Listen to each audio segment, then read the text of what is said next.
परत पुढच्या आणखी एक महत्त्वाच्या बातमीकडे, बच्चू कडूंच्या आंदोलनाला शेतकऱ्यांचा मोठा पाठिंबा पाहायला मिळते। सरकारने कर्जमाफी करावी, हिंगोलीतील शेतकऱ्यांची ही मागणी आहे।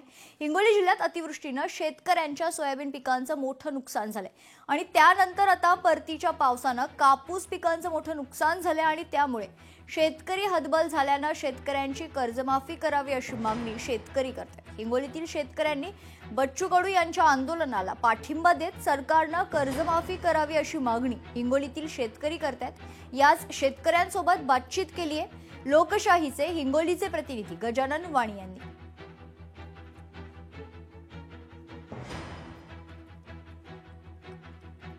हिंगोली जिल्ह्यामध्ये अतिवृष्टीने सोयाबीन पिकाचं नुकसान झालं, त्यानंतर आता हिंगोली जिल्ह्यामध्ये कापूस पिकांचं मोठं नुकसान झालं। त्याचबरोबर आता जे दिवाळीच्या पार्श्वभूमीवर शेतकऱ्यांनी जो झेंडू लावला होता, झेंडू देखील कवडीमोल भावाने गेल्यामुळे यावर्षी शेतकऱ्यावरती मोठं संकट निर्माण झालेलं आहे। आपल्यासोबत शेतकरी आपण त्यांच्याकडून जाणून घेऊया। पावसानं काहीच नाही आमच्या हातात लागू राहिलेले आतापर्यंत।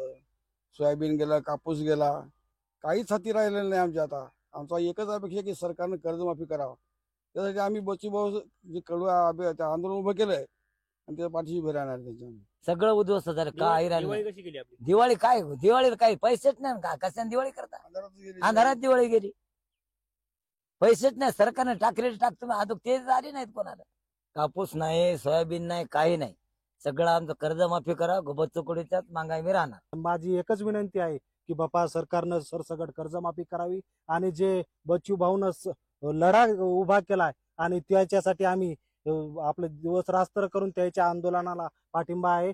हरभऱ्याला आता बियाणं पुरतं भरायला पण पैसे नाहीत राहिले, काहीच नाही राहिलं। चट उद्ध्वस्त झालं आमचं शेतीत। आता एकच बच्चू भाऊ कडून आम्ही त्याच्या कर्जमाफीसाठी आम्ही त्याच्या मागे राहणार। सरकारने आता लवकरात लवकर कर्जमाफी करावी आणि शेतकऱ्यांना आर्थिक मदत द्यावी अशी मागणी आता हिंगोलीतील शेतकरी करतायत। कॅमेरामन राजेश सोबत गजानन वाणी, लोकशाही मराठी, हिंगोली। लोकशाही मराठी ऐका, पहा, जागरूक रहा।